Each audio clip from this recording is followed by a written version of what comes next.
여러분 안녕하십니까, 정관용입니다. 대통령 선거 이제 한 달 조금 더 남았네요. 더불어민주당은 오늘 대선 후보를 최종 선출합니다. 이재명 후보 어제 민주당 텃밭인 호남에서도 압승을 거뒀죠. 이재명 후보의 정치적 운명을 쥐인 대법원 전원합의체도 시간과의 싸움에 들어갔어요. 과연 어떤 판단이 언제 나올지 관심이 모이고요. 국민의힘은 토론회를 마치고 오늘부터 2차 경선 진출자를 가릴 당원 투표 또 국민 여론조사를 진행합니다. 이런 가운데 한덕수 권한대행의 대선 출마 가능성 계속 제기되고 있고요. 자, 오늘 2부 정치토크 직진본능 직설하고 시간에 자세히 이야기 나눠보고요. 잠시 후 1부 핫이슈 핫피플 시간에는 이 비상계엄으로 인한 경제적 손실이 9조 원이다, 이렇게 추산한 김종민 무소속 의원을 만나보겠습니다. 정관용의 시사본부 4월 27일 일요일 순서 시작합니다.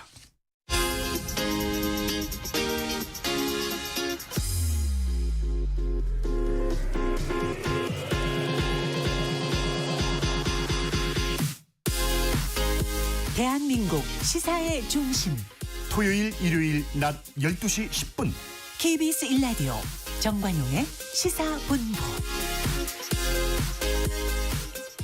한 주간 주요 뉴스 생생한 음성 자료와 함께 정리해드리는 곽지연의 주간 뉴스 브리핑입니다. 곽지연 리포터 어서 오세요. 안녕하세요. 한덕수 권한대행 대선 출마설 가라앉지 않고 있어요. 그렇습니다. 이 대선 출마설이 끊이지 않고 있는 한덕수 권한대행을 둘러싸고 정치권의 신경전 거셉니다. 민주당에서는 다시 탄핵 주장이 나왔고 국민의힘은 민주당의 겁박이라면서 탄핵을 해보라고 맞받았습니다. 이 사흘 전에는 한덕수 대행이 대통령 권한대행으로 46년 만에 국회에서 시정연설을 했습니다. 그 현장의 소리를 지난 24일 목요일 KBS 9시 뉴스로 들어보겠습니다. 46년 만에 권한대행 시정연설. 한덕수 대행이 연단에 오르자 야유가 나왔고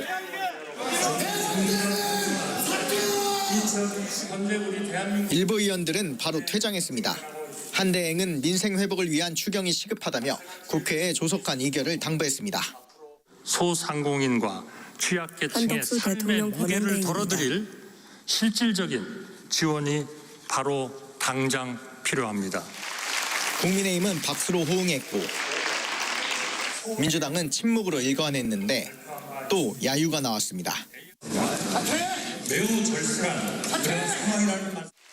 연설 직후 우원식 국회의장이 한 대행에게 기다리라고 하자 한 말씀 드리지 않을 수 없습니다. 우원식 국회의장입니다. 국민의힘은 강하게 반발했고 민주당도 반발하면서 장내는 고성으로 뒤덮였습니다. 해야 할 일과 헌법재판관 지명 등 하지 말아야 할 일을 잘 구별하시기 바랍니다.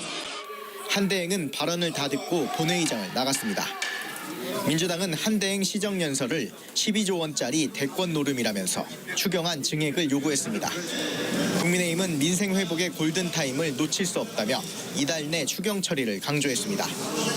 1979년 최규하 권한대행 이후 첫 대행의 시정연설. 의장과 사전 환담은 없었고 총리 이전에 따르겠다며 한 대행은 의원 입장 전에 본회의장에 앉아 있었습니다. KBS 뉴스 김청균입니다. 이재명 전 더불어민주당 대표의 공직선거법 위반 사건 대법원 두 번째 심리 소식도 알아보죠. 네, 지난 24일입니다. 대법원 전원합의체가 이재명 민주당 대선 경선 후보의 공직선거법 사건에 대해 두 번째 합의 기일을 진행했습니다. 이 사건이 전원 합의체로 회부된 지 이틀 만이고요. 이렇게 유례 없는 빠른 속도입니다. 대선 전에 선고가 내려질지 이목이 쏠리는데요. 이 최종 재판의 쟁점 그리고 선고 시기 전망을 지난 24일 목요일 KBS 9시 뉴스로 들어보시죠. 담담한 표정으로 출근하는 조희대 대법원장. 이재명 전 더불어민주당 대표의 공직선거법 위반 사건의 재판장을 맡은 조 대법원장은 오늘 두 번째 전원합의기일을 진행했습니다. 사건을 전원합의체에 회부한 지 이틀 만으로 유례를 찾아보기 힘들 정도로 절차가 빠르게 진행되고 있습니다. 대법관들은 이미 사건의 주요 쟁점에 관한 법리 검토에 착수했을 것으로 보입니다. 대법원은 원칙적으로 법률 해석만을 따지기에 쟁점은 크게 두 가지로 압축됩니다. 먼저 이 전 대표가 김문기를 몰랐다, 백현동 용도 변경은 국토부의 협박 때문이었다라고 발언한 부분에 대한 해석입니다. 마치 제가 골프를 친 것처럼 사진을 공개했던데 이재명 당시 제가 확인해 더불어민주당 보니까 대선 후보입니다. 전체 우리 일행 단체 사진 중에 일부를 떼내 가지고 이렇게 보여줬더군요. 조작한 거죠. 이 발언들을 공직선거법 제250조 1항의 허위사실 공표죄로 처벌할 수 있는지도 따져봐야 합니다. 1심 재판부는 허위사실이라고 해석해 유죄를 선고했고 2심 재판부는 김 전 처장에 대한 발언은 행위가 아닌 인식이라 처벌할 수 없고 백현동 발언은 의견 표명이라고 봐서 무죄를 선고했습니다. 그래서 대법원의 최종 판단이 더욱 중요해졌습니다. 조 대법원장은 공직선거법 사건은 1심 6개월, 2심과 3심은 3개월 내에 처리한다는 신속 처리 규정을 강조했습니다.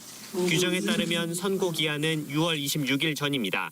재판 속도를 봤을 때 6월 3일 대통령 선거 이전에 선고가 이뤄질 수 있다는 관측도 나옵니다. KBS 뉴스 김태현입니다. 문재인 전 대통령이 판문점 선언 7주년을 맞아서 국회를 방문했어요. 네, 이틀 전입니다. 문재인 전 대통령이 국회를 찾았습니다. 민주당 대선 경선 후보들과 함께 남북관계 복원을 강조했습니다. 그 현장의 소리를 지난 25일 금요일 KBS 9시 뉴스로 들어보겠습니다. 판문점 선언 7주년 기념식에 참석한 문재인 전 대통령. 퇴임 대통령이 국회를 찾은 건 처음입니다. 국회 원로는 물론 친문계 의원, 청와대 참모진 등이 대거 참석했습니다. 문 전 대통령은 작심한 듯 윤석열 정부를 비판했습니다. 반동과 퇴행의 문재인 전 대통령입니다. 총체적인 국정 박탈은 대통령 한 사람의 실패가 아님을 보여줍니다. 특히 비상계엄은 퇴행의 결정판이라고 지적했습니다. 의도적으로 남북 간의 군사적 충돌을 유발하려 했다는 정황까지 남북관계 복원을 강조하며 새 정부가 한반도 평화 프로세스를 재개하길 기대한다고 밝혔습니다. 민주당 김경수, 김동연 경선 후보도 화답했습니다. 모든 게 백지화되어 있기 때문에 반드시 이어달려야 될 중요한 선언으로서 신뢰 조성, 교류 협력의 기본 노선으로 문재인 정부 수준으로 관계를 회복하도록. 호남 일정으로 불참한 이재명 후보는 한반도 평화는 생존을 위한 과제라며 평화가 없으면 성장도 할 수 없다는 입장을 냈습니다. 문 전 대통령은 기념식에 앞서 우원식 국회의장과 면담했는데 검찰 기소는 부당하다며 검찰권 남용의 단적인 사례라고 비판했습니다. 국민의힘은 매관 매직으로 자식을 챙긴 것이라며 민주당이 수사를 무력화하려고 검찰 해체를 공언하고 있다고 맞받았습니다. KBS 뉴스 이희연입니다. 민주당의 새 후보들은 이틀 전에 마지막 TV 토론을 했는데 검찰개혁에는 한 목소리였지만 정치 보복 얘기가 나오자 미묘하게 입장이 갈렸죠. 네, 김동연, 김경수 또 이재명 민주당 대선 경선 후보들은 검찰 개혁 그리고 정부 재정 확대를 놓고 한 목소리를 냈습니다. 그런데 이재명 후보는 정치 보복은 안 하겠다 이렇게 다시 한번 강조했습니다. 지난 25일 금요일 밤에 진행된 그 토론의 현장을 어제 KBS 9시 뉴스로 들어보시죠. 수사와 기소를 분리하는 검찰 개혁에 새 후보는 한 목소리를 냈습니다. 기소권과 수사권을 동시에 갖는 그런 시스템을 끝내야 되더라고 봅니다. 문재인 전 대통령에 대한 어처구니 없는 기소까지 수사권을 맡겨놔도 될 것인가. 수사와 기소 빼고 기소청으로 만드는 것으로 했고. 정치 보복에 대해선 의견이 갈렸는데 보복당하지 않을까 이런 걱정들을 하는 것 같은데 저는 결코 그래서는 안 된다고 생각합니다. 정치 보복과 내란 세력에 대한 법적 처벌은 확실하게 구분을 해야죠.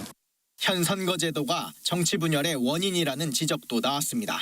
승가독식과 또 적과 나를 죽고 살리는 관계로 돼 있기 때문에 에너지 정책을 두고 온도차를 보였고 일방적인 탈원전 또는 원전 중심 에너지 믹스가 필요하겠다. 탈원전이라기보다는 원전 축소 정책 아니겠습니까? 원전의 추가 건설은 하지 않아야 한다고 생각을 하고 미중 갈등 속 외교 노선의 결도 달랐습니다.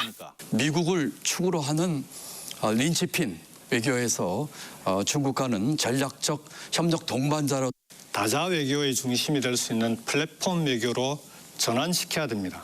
외교의 기본 축은 한미 동맹이 맞습니다. 일방적으로 적대화할 수는 없습니다. 대통령이 되면 가장 먼저 하고 싶은 일로 이재명 후보는 비상경제점검회의를, 김경수, 김동연 후보는 사회경제대개혁위원회 설치와 경제위기 극복 워룸 설치를 각각 꼽았습니다. KBS 뉴스 김청윤입니다. 국민의힘에서는 2차 경선 진출한 4명의 토론회가 열렸어요. 탄핵 찬성 둘, 탄핵 반대 둘, 이 구도는 명확했지만 경계 없는 설전도 벌어졌죠. 네, 김문수, 안철수, 한동훈, 홍준표 이렇게 국민의힘 대선 경선 4강 후보들의 토론회 어제 마무리됐습니다. 후보들은 한덕수 권한대행 차출론 그리고 윤석열 전 대통령 파면에 대한 대국민 사과 문제를 둘러싸고 공방을 주고받았습니다. 그 현장의 소리를 어제 KBS 9시 뉴스로 들어보시죠. 김문수, 홍준표 후보는 한동훈 후보를 함께 몰아붙였습니다. 이 5대 메가폴리스를 2년 만에 조성하겠다. 대선 경선 후보입니다. 그래서 깜짝 놀랐습니다. 이게 행정을 알고 공약을 하는 건가? 홍준표 국민의힘 대선 경선 정책이 후보입니다. 그렇게 출발하게 되면 결국 그 한동훈 목표로 가게 국민의힘 될 대선 것이고. 경선 후보입니다. 탄핵 반대 김문수, 홍준표 후보끼리도 공방을 벌였고 일제시대 우리 국민의 국적은 일본이었다 그랬죠. 일본이 강제로 우리를 일본 국적으로 했다 이런 뜻입니다. 그게 이제 소위 뉴라이트 역사관이거든요. 탄핵 찬성파 안철수, 한동훈 후보도 설전을 벌였습니다. 근데 계엄 해제에는 왜 참여하지 않으셨죠? 그때 시간을 놓쳤습니다. 정치 경험이 부족한 검사 출신을 뽑을 가능성이 있다고 생각하시는지요? 당정을 굉장히 많이 바꾸셨죠. 그러면서 박원순 지지하셨고 문재인 지지하셨고 윤 전 대통령 파면에 대한 사과 문제와 국민께 사과할 의향이 있으신지. 안철수 국민의힘 대선 제가 경선 최종 후보 후보입니다. 되면 검토해 보겠습니다. 민주당의 줄탄핵 30명 넘는 줄탄핵 그리고 특검 국민들께 대단히 죄송하게 생각합니다. 한덕수 대행과의 단일화도 생각이 달랐습니다. 많은 분들이 정말 이기고 싶구나 하는 생각을 합니다. 함께해서 반드시 이재명을 이기는데 도움이 되도록 했으면 좋겠습니다. 한덕수를 뛰어넘지 못하고 어떻게 이재명을 잡을 수 있겠는가? 저는 바람직하지 않다. 관세 협상에 있어서 가장 좋은 성적을 낼 수 있는 전문가입니다. 국민의힘은 내일부터 이틀간 선거인단 투표와 국민 여론조사를 진행하고 이를 반반 합산해 오는 29일 2명의 2차 컷오프 통과자를 발표합니다. KBS 뉴스 박영민입니다. 프란치스코 교황 어제 장례 미사가 엄수됐죠. 네, 이 가난한 이들의 성자로 불렸던 프란치스코 교황은 카톨릭 신도뿐만이 아니라 전 세계 어렵고 또 소외된 이들에게 큰 위로를 남긴 채 영면에 들었습니다. 우리 시간으로 어제 26일 오후 5시 바티칸 성 베드로 대성당에서 거행된 프란치스코 교황의 장례 미사 그 현장의 소리를 어제 KBS 9시 뉴스로 끝으로 들어보시죠. 교황의 안식을 비는 성가가 울려 퍼지고 한겹 목관이 광장에 놓입니다. 십자가가 새겨진 소박한 목관은 교황의 삶을 닮았습니다. 평소 축복을 전하던 곳에 누워 교황은 이제 작별 인사를 나눕니다. 하느님의 종 교황 프란치스코가 사랑으로 교회를 이끌었으니 하늘나라에서 영원한 상급을 얻게 하소서. 조바니 바티스탈레 추기경입니다. 장례 미사는 생전 뜻대로 일반 신자와 크게 다르지 않게 간소하게 진행됐습니다. 다만 교황이 남긴 유지는 성직자와 각국 지도자들, 광장을 메운 25만 추도객에게 크게 울려 퍼졌습니다. 난민과 실향민을 위한 프란치스코 교황의 행동과 격려는 셀 수 없이 많았습니다. 가난한 사람들을 위해 일하겠다는 그의 고집은 변함없었습니다. 추기경입니다. 평소 껄끄럽던 지도자들도 같은 곳을 바라봤습니다. 이들 앞에서 평화를 희구한 교황의 뜻이 다시 전해졌습니다. 전쟁은 항상 모든 사람에게 고통스럽고 비극적인 패배입니다. 벽이 아닌 다리를 건설하라는 것이 교황이 여러 번 강조했던 말입니다.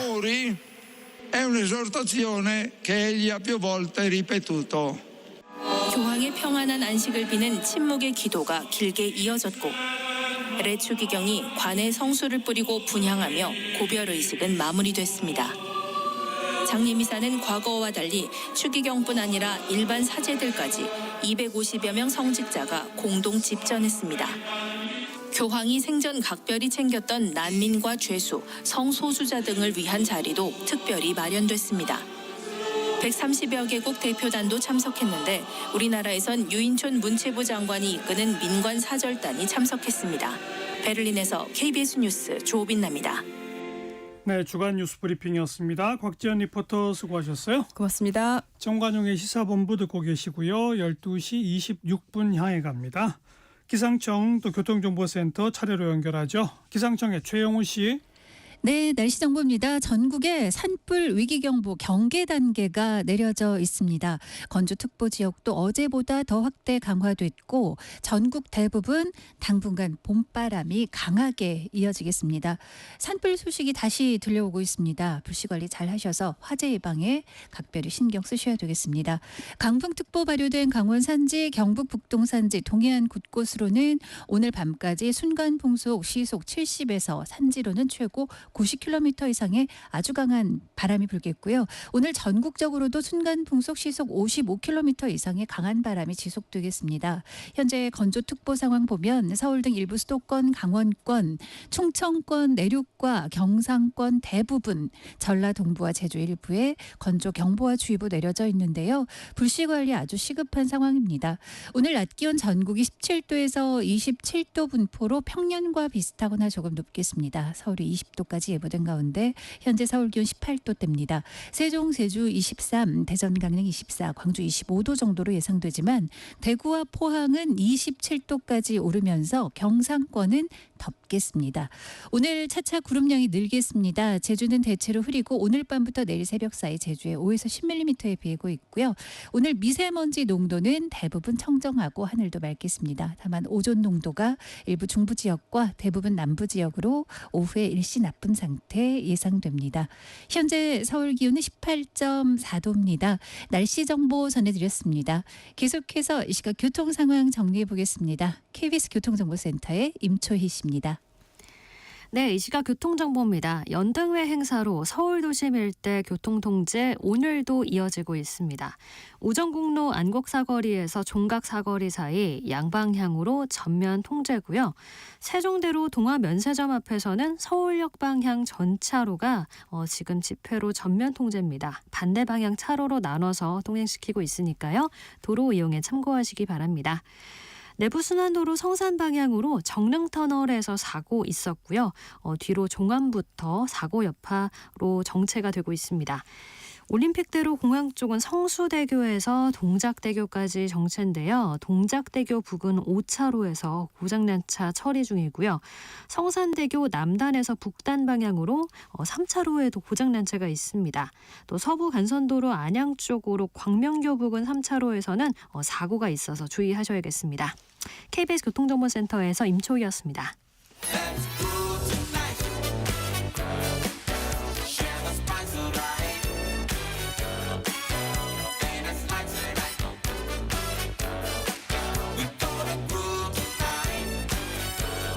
국민 MC 정관용. KBS 1라디오 정관용의 시사본부. 들어보면 달라요. 핫이슈 핫피플 시간입니다. 지난해 12월 3일 갑작스러운 비상계엄 그리고 탄핵, 우리 사회 많은 혼란을 겪었어요. 이 기간 동안에 발생한 우리 사회적 비용 과연 누구에게 청구해야 할까? 자, 이 문제 의문을 제기한 무소속의 김종민 의원 오늘 함께 만나보겠습니다. 김 의원 어서 오십시오. 예, 안녕하세요. 세종시가 지역구시고 예, 지금 무소속이고 그렇습니다. 그죠? 근데 원래 노무현 정부 청와대 출신이시고 예, 고향인 논산에서 민주당으로 재선하셨었잖아요. 예. 근데 지금 왜 무소속이에요? 많은 분들이 기억하시지만 또 깜빡했을까 봐 제가 여쭤보는 거예요. 그 거리에서 저를 이제 응원해 주시는 유권자분들을 가끔 만나는데요. 만나고 나면 헤어질 때 민주당 화이팅 이렇게 얘기를 해요. 아니, 다 민주당으로 알잖아요. 아직 이제 민주당으로 알고 계시는 분들이 꽤 많습니다. 예, 제가 지난번 선거할 때 총선 때 무소속 이제 새로운 미래당으로 나왔어요. 네. 그래서 그때 근데 대부분이 이제 그 민주당 유권자들, 민주당 당원들이 저를 지지해서 제가 당선이 됐거든요. 근데 새로운 미래로 나가게 된 계기가 예. 이재명 당시 대표가 공천을 안 줄 것 같아서? 그건 아니고 그 전부터 이제 뭐 당내 민주주의에 대한 여러 가지 문제 제기를 하다가 예. 그러니까 뭐 탈당 과정은 저도 지금 생각해 보면 약간 이제 여러 가지 생각해 볼 점이 많이 있는데 하여간 여차여차해서 탈당까지 하게 됐어요. 그래서 사실은 그때는 뭐 출마를 별로 이렇게 큰 출마 의지가 있었던 건 아닌데 새로운 당을 하다 보니까 또 지역을 선택해서 출마를 해야 되는 상황이 됐고 또 세종이 이제 충청의 상징적인 그렇죠. 도시니까 예. 세종으로 출마를 하게 됐었고 마침 또 그때 민주당 후보가 그 공천 취소가 되는 바람에 문제가 생겨서 예. 그래서 민주당 지지하는 분들이 대부분 저를 이제 찍어주셨거든요. 어찌 보면 천운이에요, 그죠? 사실 이번 예. 그 국회에 못 들어오는 건데, 그죠? 아무튼 그래서 이제 새로운 미래로 세종에서 당선이 됐지만 또 새로운 미래를 탈당하시고 예. 지금 이제 무소속이잖아요, 그죠? 그렇습니다. 예. 민주당으로 가야죠. 그때 제가 정권 교체를 위해서 민주당과 힘을 합치겠다 이렇게 공약을 드렸었거든요. 그래서 정권 교체를 위해서 힘을 합치겠다는 약속을 지킬 생각이고요. 그 이제 복당을 포함해서 네. 여러 가지 방안에 대해서 지금 민주당이 경선 중이니까 네. 경선 끝나고 나면 같이 좀 얘기를 해볼 생각입니다. 아니, 거리의 유권자 전부가 다 민주당으로 알고 있는데 안 들어가면 뭐 합니까, 그죠? 예. 그건 그렇고 이번 국회 대정부질문에서 계엄으로 인한 경제적 손실이 9조 원이다 이렇게 주장했죠. 예. 왜 9조 원이에요?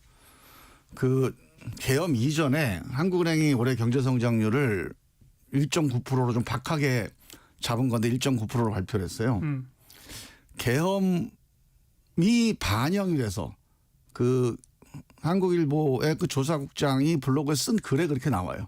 계엄 상황으로 인한 정치 불안이 반영돼서 1.5%로 하향 조정을 합니다. 0.4%를 낮춰요. 예. 0.4%면 우리 GDP로 따지면 한 9조 정도 되는 거거든요. 그래서 사실상 그 계엄이라고 하는 단순한 요인으로 한 9조 정도의 GDP 손실이 그냥 GDP가 그냥 날아가 버린 거죠. 네, 네. 그래서 제가 대정부 질문 때 기재부 장관한테 이거 어디 누구 책임자한테 구상권 청구라도 해야 되는 거 아니냐. 이 문제가 뭐 복합적인 요인이었다면 모르는데 단순히 그 계엄이라고 하는 정치적 불안전성이라고 하는 외생 요인 때문에 생긴 네, 딱 거여서 그거 하나 때문일까요? 뭐 그 사이에 뭐 트럼프 집권 뭐 관세 마찰 우려 이런 그때는 등등. 아직 관세 전쟁이 노골화되지 않았을 때예요. 단순히 그리고 그 당시에 한국일보에 그 이유를 설명한 이유가 있어요. 그 이유에 보면 계엄 등 정치 불안 요인이 가장 컸다 이렇게 적시를 하고 있습니다. 예. 실제로 그 충격이 상당히 큰 건 사실입니다. 경제적으로. 아 그때 연말 모임들 대부분 취소하기도 하고 막 아직도 그 이후에 여파가 회복이 안 되고 있어요. 특히 자영업자들은 뭐 제가 세종에 상가 공실이 많아서 되게 걱정이 많은데 세종만이 아니고 여의도도 저녁 일정이 별로 없습니다. 그래서 전체적으로 이 자영업자들은 엄청난 큰 충격을 많이 받았고요. IMF가 얼마 전에 발표를 했어요. 더 낮췄죠 성장률 네. 전망치를. IMF는 2.0에서 아예 1.0까지 낮춰버렸습니다. 그러니까 1.0이라면 한 20조 이상이 되는 거거든요. 예. 근데 이거는 뭐 단순히 계엄과 탄핵 이런 이건 뭐 미국과의 통상 마찰 네, 거기다가 이제 관세 전쟁의 여파까지 포함해서 그래서 상당히 지금 한국 경제가 수십 년 만에 마이너스 성장 가능성까지도 막 얘기하는 그런 위기 상황이라고 봐요. 근데 그나저나 아무튼 계엄 하나 딱 반영해 갖고서는 0.4% 구조라는 추산 속에 구상권 청구할 수 있어요, 이거? 못 하죠. 할 수는 없죠. 할 수는 없는데 그런 심정으로 윤석열 대통령 전 대통령이나 지금 공직자들 또 국민의힘이 사실 그런 심정으로 정치를 해야 돼요. 그 국민들한테 그런 미안한 마음을 좀 가져야 됩니다. 제가 기재부 장관한테도 이거 당신 돈 내놔라 이렇게 얘기를 한 게 아니라 정말 이런 미안한 심정으로 정치적 선택도 하고 어떤 정책 결정도 하고 자세를 보여야 된다. 그런 취지에서 말씀을 드린 거죠. 이번에 뭐 12조 좀 넘는 추경하던데 더 필요하다고 보시죠? 어떻게 보세요?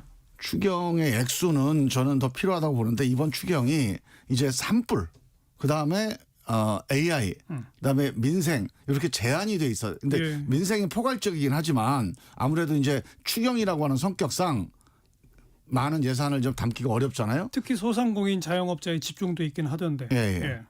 지금은 이제 소상공인들이나 이런 자영업자분들이 사실은 뭐 그러니까 앞으로도 이런 정도 어려운 상황이 없을 정도로 맞아요. 수십 년 만에 심각한 위기를 겪고 있는데 창업보다 폐업이 더 많은 게 처음이에요. 예, 많아졌어요. 지금 그런 상태거든요. 그리고 옛날에는 이런 게 있었어요. 자영업이나 시장이 어렵다 하는 적은 자주 있거든요. 예.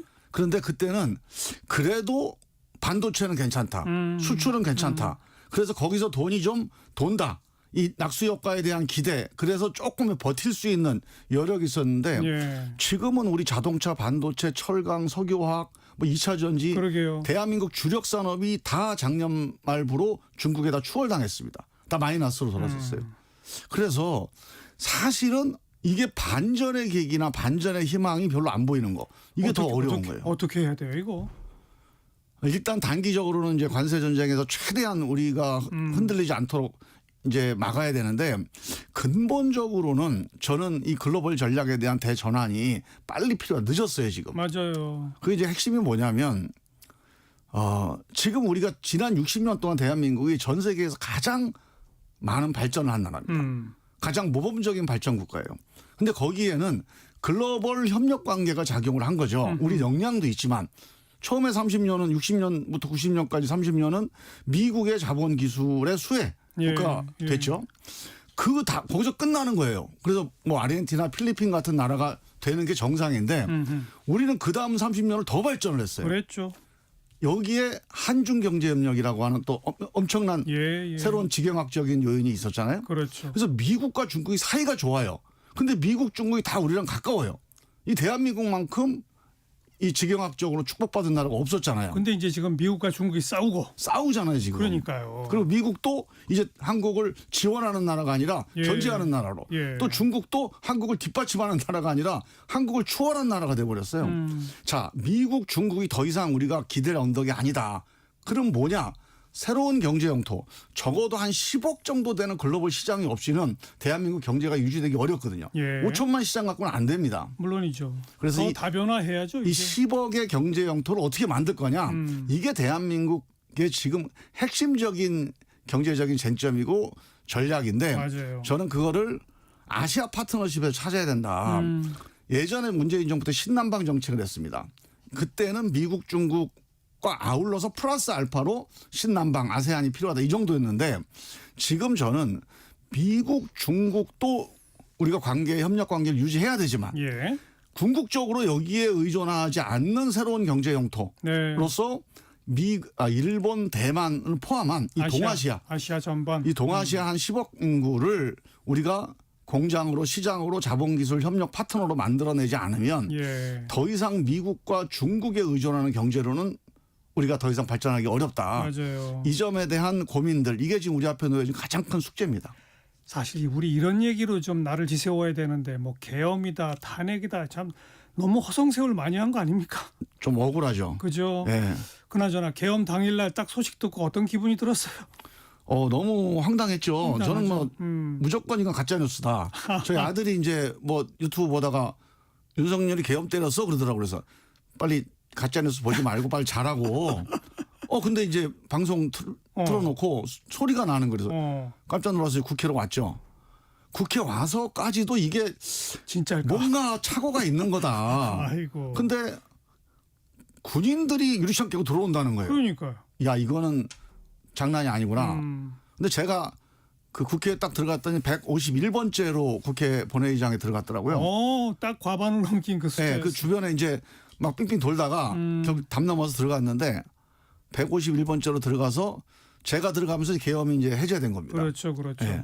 그래서 계엄 해제가 되면서 이게 정상화되긴 했는데 지금 생각해도 이게 미스터리예요. 네. 이거 뭐가 씌우지 않으면 전혀 완전히 이게 뭐 어디 뭐 이 4차원이거나 그러게 말이죠. 아니면 어디 뭐 화성에서 결정을 내리지 않으면 이런 결정을 할 수가 없는 지금도 미스터리입니다. 그리고 이제 그 이후에 이 조기 대선까지 이르는 과정은 어찌 보면 예정된 수순 아닙니까? 그렇죠. 그죠? 뭐 갈 길이 이 한 길밖에 없는 거죠. 오늘 저녁이죠. 오늘 저녁 민주당은 후보가 확정되는데 여긴 뭐 다른 이변은 없을 거고. 뭐 그죠? 지금으로서는 예. 그죠? 국민의힘 후보는 누가 될 거라고 전망하세요? 그 후보 누가 될 거냐는 거는 좀 어렵고요. 지금 국민의힘은 어떻게 보면 좀 약간 고만고만하잖아요. 네. 그래서 근데 아무래도 저쪽 지금 분위기로 봐서는 반윤 후보가 되기는 좀 어렵다. 그래요? 민주당 국민의힘 당원들 분위기상. 그래서 한동훈 안철수가 불리하다. 아무래도 최종 결선에 가면 어렵지 않을까 싶어요. 그래요. 그래서 뭐 김문수 후보 홍준표. 아니면 홍준표 후보가 되지 않을까 그렇게 예상을 하고 있는데 사실 요 며칠 사이에 그래도 약간의 흐름이 오히려 좀 탄핵에 찬성한 쪽으로 가야 된다는 쪽으로 좀 흘러간다는 분석도 있긴 있었는데 글쎄 뭐 그건 역부족이라고 보세요? 당연히 그런 목소리가 커야 정상인데 전체적인 흐름상으로 보면 뒤집기는 어려울 것 같고요. 예. 오히려 이제 한덕수 총리가 맞아요. 어떤 변수가 되느냐가 저쪽에서는 제일 큰 쟁점일 것 같아요. 나올까요? 이 정도 됐으면 나오려고 하는 거 아닐까 싶어요. 그죠? 일단 이제 이렇게 언론이 보도가 됐으면 당연히 공직자면 아니라고 아니다. 그 말이 없잖아요. 지금. 이 파도 치는 배 위에서 내가 그러니까. 선장인데 어떻게 내가 뛰어내리냐. 그러니까요. 딱 이렇게 얘기를 해야 돼요. 얘기 안 하는 거는 그 얘기를 안 할 뿐만 아니라 계속 고민하고 있다는 식의 말은 한다는 얘기죠. 사실. 저건 이제 나오겠다는 얘기인데 아마 대한민국 정치사에 큰 오점이 될 겁니다. 왜요? 왜?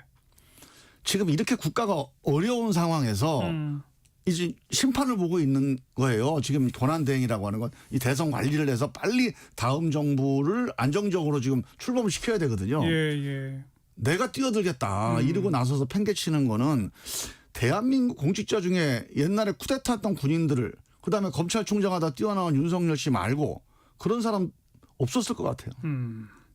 한덕수 권한대행의 출마에는 윤심이 있을까요? 없을까요? 글쎄요. 뭐 적극적인 거는 모르겠지만 뭔가 이심전심으로 서로 교감되지 않았을까요? 그래서 저는 한덕수 총리가 윤석열 대통령을 의식하느냐 국민을 의식하느냐 그 고민을 마지막에 한번 끝까지 해보고 결정했으면 좋겠다. 그런 부탁을 좀 드려요. 근데 아무튼 지금까지 추세로 봐서는 나올 거라고 보이면 그러면 이제 결국 국민의힘 최종 후보와 단일화를 하겠다는 거 아닙니까? 예. 누가 될까요? 그것도 또. 계속 이 남해당 얘기 물어봐서 죄송합니다만 지금 온 청취자들의 관심은 그거밖에 없었어 지금. 그러면 한덕수 총리 쪽으로 갈 가능성이 좀 있지 않을까요? 그래요? 모르겠습니다. 그건 뭐 전혀 있어보지 않은 초식이라 네. 뭐 어느 쪽으로 갈지 뭐 그 전에 비슷한 사례가 있었으면 모르겠는데 제가 보기에는 뭐 이런 사례가 없어서 쉽지는 않을 것 같고 하여간 뭐 나름대로 자기들 내부에서는 뭐 이런 방향으로 하는 게 뭔가 시너지가 있을 거다 이렇게 글쎄요, 생각하고 그렇게 추진을 보는 하는 것 거겠죠. 같아요. 그러니까 컨벤션 효과가 국민의힘 당내 경선만 갖고 안 되니까 예. 우리 한 번 더 하자 뭐 이런 식의 분위기예요 지금. 그렇죠. 근데 억지로 하는 거 잘 안 돼요. 정치는 순리대로 해야 됩니다. 네. 아무튼 지금까지의 그 각종 조사 결과를 보면 한덕수 권한대행까지를 포함해서 이재명 후보 확정을 전제로 이준석 후보와 이렇게 3자 대결 등등 하면 안 되잖아요. 네. 근데 뭐 아직까지는 이제 경선이 마무리가 안 돼서 아직까지는 본격적인 후보 그 대결 구도 이 그 뭐 지지율 구도가 안정적으로 확보된 상태는 아니고요. 제가 보기에는 이제 후보가 확정이 되면 그때부터는 본격적으로 이제 지지층 결집이 마무리되면 이제 이루어질 텐데 제가 보기에는 뭐 아무래도 정권 교체의 방향은 거스를 수는 없을 거다. 근데 정권 교체를 하더라도 압도적인 정권 교체가 반드시 필요합니다. 왜요? 왜? 지금 이 상태에서 51대 49로 정권 교체 되잖아요. 그리고 뭐 한 자릿수 또는 뭐 4, 5% 이렇게 돼버리면 끊임없이 이 새로운 정권, 새로운 정부에 대한 정통성 시비라든가 반대 세력의 결집 계속 뭐 광화문에서 뭐 등반씩 모여서 그러면 이 대외 협상이라든가 아니면 국내적인 갈등에 대한 정부의 조정 중재라든가 알겠어요. 이런 신뢰도가 다 흔들려 버려요. 그러니까 압도적 지지를 받아내야 된다. 당연하죠. 남아있는 기간 동안에 변수라면 뭐가 있을까요? 우선 선거법 재판 대법원에서 뭐 심리 계속한다 이런 뉴스가 나오는데 대법원이 선고할까요? 글쎄 선고를 하겠다고 저렇게 속도를 내는 거 아니겠습니까? 대선 전에? 그렇죠. 글쎄요. 우리는 그 따박따박 순서를 지키고 있다, 서두르고 있다는 걸 보여주기 위해서 아닐까요? 선고하기 위해서가 아니라. 글쎄요. 이거 대법원의 갈등이 그런 거죠. 고민이 대선 전에 선고를 하느냐 대선 이후에 재판을 하느냐 이 문제에 대한 고민이 있는 거잖아요. 예. 그래서 만약에 선거를 안 하면 대선 이후에 재판을 해야 된다는 부담이 큰 것 같아요. 안 할 수도 있죠. 헌법 84조를 가지고. 그래서 이제 그걸 안 하게 된다면 이제 대법원이 예를 들어 정치적으로 이 문제를 뭔가 정치적으로 풀었다는 공격을 받을 테니 예. 어떤 식으로든 대선 후 재판이든지 대선 전 선거든지 하나는 풀어야 된다. 이런 그러니까요. 압박을 받고 있는 거 아닌가. 결론을 내야죠. 예. 그래서 그 점에 대한 고민들이 좀 있는 것 같고 근데 저는 뭐 그거는 뭐 이해가 가요. 대법원이 절차적 고민을 하고 있다는 그러니까요. 거는. 그런데 결과적으로 대법원이 이 대선 판도를 바꾼다? 그거는 제가 보기에는 쉽지는 않을 것 같습니다. 쉽지 않을 뿐 아니라 대법원으로서도 해서는 안 될 영역 아닐까 싶어요. 네, 그러니까 사법이 정치를 결정하게 되는 건데 그러니까요. 그거는 이 민주주의에서 절제의 원칙이라는 게 있어요. 그러니까요. 법에 나와 있는 권력이라 하더라도 예, 예. 절제가 없이는 민주공화국 유지가 안 되거든요. 그런 절제의 원칙, 이 헌정 원칙을 잘 고민을 해봐야 된다 알겠습니다. 이런 생각이 듭니다. 그 외에 남아있는 변수가 또 뭐 있다고 보세요? 뭐 한덕수 총리 문제하고 그거 대법원 선거 문제. 그 다음에 이제 양자 결집이 이루어진다고 전제하고 이 양자 결집의 이슈 싸움 아니겠습니까? 예. 저는 이게 이제 큰 하나의 이슈가 계엄과 탄핵. 여기서 정권 교체. 내란 이게 종식 뭐 이런 하나가 거죠. 있겠고요. 이 내란 종식이라는 이슈와 아울러서 위기 극복, 그다음에 이 경제 회복, 예. 이 새로운 이제 발전 전략 예. 여기에 대한 이슈가 있을 겁니다. 그래서 내란 종식 이슈만 갖고는 최종 결론은 안 날 것 같고 이 위기 극복과 새로운 발전 전략에 대한 이 후보들 간의 어떤 정당 간의 이 경쟁 예. 이 승부가 저는 한 달 동안의 중요한 승부처라고 봐요. 위기 극복과 경제 발전에 대한 무슨 그 정책 방향의 차이가 승부처가 된다? 예. 저는 그렇게 안 봅니다. 근데요. 국민의힘 쪽은 말이에요. 네. 요즘 이렇게 주장을 하고 있어요. 이재명이 대통령이 되면 입법 권력의 행정 권력의 사법 권력까지 이재명 독재 체제가 된다. 그러니까 저는 뭐 선거 중에 야당의 후보에 대한 견제론을 주된 노선으로 삼는 여당의 이 선거 슬로건은 처음 봤거든요. 네. 지금 그런 양상이 한쪽은 내란 심판, 한쪽은 이재명 심판. 저는 뭐 둘 다 퇴행적이고요. 그렇게 되지 않습니까? 그러니까 지금 우리가 과거에 대한 그러니까 내란 종식에 대한 국민들의 여망 이거는 정권 교체로 반영이 될 텐데 요거 하나만 가지고 선거가 이루어지지는 않는다고 봐요. 이건 대통령 선거입니다. 그래서 위기 극복 경제 발전. 대통령 선거는 늘 전망 선거, 앞으로 비전에 대한 선택을 국민들이 하게 돼요. 예, 그래서 전 내전 종식 선거만 갖고는 아까 얘기한 대로 야 그럼 이재명도 종식해야 되는 거 아니냐. 그러니까. 이런 싸움판이 되면 지금 그런 형국이에요. 기권하는 사람 많아질 거고 그러면 결국은 이제 뭐 이게 박빙승부 가능성이 높은데 저는 이 위기 극복이나 비전 선거 아니 비전 정치에서 뭔가 경쟁력과 차별성 이 점에서 압도적 정권 교체의 새로운 어떤 전망이 나올 수 있다 이렇게 봅니다. 저도 그렇게 되길 바랍니다. 사실. 자, 세종이 지역구니까 가장 큰 쟁점이 세종으로 행정수도 옮기겠다 지금 너도나도 공략하고 있잖아요. 예. 그래야 한다고 보시죠? 저는 뭐 민주당이 지난 20년간의 당론입니다. 그리고 헌법 개정을 꼭 해야 됩니까? 안 해도 됩니까? 헌법 개정을 하는 게 기본 원칙인데요. 예전에 노무현 대통령이 그 헌법재판소에서 위헌 판결 났을 때 제가 마침 그때 청와대 대변인을 맡고 있었어요. 예. 그때 노무현 대통령이 하신 말씀이 지금도 기억나는데 반드시 시간이 흐른 후에 헌법재판소의 결정을 다시 받아봐야 된다. 이 관습헌법 결정은 이건 옳은 결정이 아니다. 뭐 그걸 공개적으로 이제 발표는 못했지만 저는 그게 맞는 판단이라고 보고 그래서 이번에 제가 헌법재판관들 인사청문회 할 때 물어봤어요. 자, 사회가 변했다. 이게 경국대전의 이후의 관습헌법이라는 게 지금은 중앙부처 3만 명이 가서 거기 가서 근무를 하고 있는데 이게 통하는 얘기냐. 다시 한번 판단해 볼 필요가 있지 않냐. 사회 변화, 국민의식의 변화. 정계선 재판관이 거기에 동의한다. 한번 검토해 볼 가치가 있다 이렇게 답변을 하더라고요. 그래서 저는 행정수도 특별법을 다시 입법을 해서 이 문제를 헌법재판관들이 다시 한번 판단해보자. 그건 이제 헌법 개정 없이도 할 수 있다는 거죠. 그렇게 되면 헌법 개정 없이 행정수도 문제에 대한 판단을 할 수가 있죠. 그래서 대통령실, 국회 전부 다 가는 것이 원칙인 거죠. 기본적으로 수도에 대한 원칙이 이제 대통령실, 국회인데 이거는 그런 문구적인 해석론을 떠나서 기본적으로 중앙부처 공무원이 거기 다 내려가 있어 세종에. 그러면 장관들이 당연히 거기서 일해야 되지 않습니까? 근데 대통령만 서울에 있어요. 국회가 서울에 있어요. 그러면 300명에다가 대통령 하면 301명이 세종으로 가든가 아니면 3만 명 장차관 공무원들이 서울로 오든가 다시 서울로 오든가. 양당 간에 결정을 해야 돼요. 그러니까요. 이 국가적인 낭비가 비효율이 엄청납니다. 네. 그런데 이왕 옮기기로 한 거 옮기는 게 더 낫다. 그 약속 지키는 게 원안이죠. 원칙이죠. 그게. 평상시 또 헌법 개정 및 선거제도 개편의 소신이 누구보다 강했던 분 아닙니까? 네. 다음 정부에서 해낼 수 있을까요?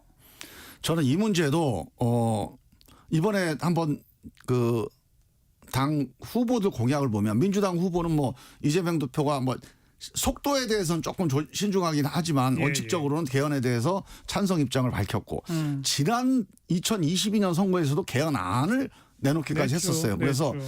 저는 민주당이 집권한다면 개헌 방향으로 가는 거는 저는 뭐 해야죠. 충분히 갈 거다 그렇게 보고 제가 한 가지 정도 더 고민을 해보고 싶은 것은 지금까지 왜 안 됐는지 제가 10년 동안 개헌 특위는 다 들어가서 해봤거든요. 정개특위 또 선거법 네. 개정도 하고. 선거법 정개특위도 해봤는데 안 되는 이유는 결국은 마지막에 기득권이에요. 그러니까요. 이게 왜 그러냐. 이 이해 충돌 당사자인 국회의원들이 직접 논의를 해서 결정을 하잖아요. 그것도 1당 2당. 네. 그러니까 이게 이해 충돌을 벗어날 수가 없는 거죠. 네. 그래서 저는 이거는 뭐 법을 만드는 거기 때문에 국회를 벗어날 수는 없을 텐데 적어도 전문가들과 일반 국민들의 의견과 공론이 반영되는 트랙을 하나 만들어야 된다. 만들어야죠. 그래서 국민참여정치개혁법이라는 걸 제가 발의를 했습니다. 알겠습니다. 그래서 국민 참여하는 정치개혁 논의를 하게 되면 예. 저는 이 개헌과 정치개혁의 동력이 살아날 거다. 네. 예. 뭐 어떤 김종민 의원은 여기저기 방송에서 저랑 선거법 개정 그 개헌 예. 수도 없이 토론했는데 아주 목이 아파도 안 돼요. 그러니까 이번에는 좀 정권 교체가 만약 된다면 꼭 좀 매듭 지킬 바랍니다. 조선시대 때 대동법이 100년 걸렸습니다. 자, 마지막으로 일부 끝곳을 저희가 한번 신청해 보시라고 했더니 유정석이 부른 질풍가도? 네, 질풍가도. 이거 어떤 노래길래 왜 이걸 이게 원래 그 애니메이션의 OST였는데요. 그 한화 이글스 응원가로 더 유명해졌습니다. 그 이제 이게 이 거센 파도에 굴하지 않고 다시 대한민국이 예. 이 질풍 같은 용기를 알겠습니다. 다시 한번 내자 이런 알겠습니다. 마음에서 또 이제 새로운 도전하는 알겠습니다. 분들 그런 분들 응원하는 의미에서 한번 선택했습니다. 충청도 국회의원이라 한화 이글스 응원곡 갖고 오셨구나 쉽게 말해서. 무소속 김정민 의원 함께 만났습니다. 고맙습니다. 예, 감사합니다. 유정석의 질풍가도 들으시고 1시 2부에 다시 옵니다.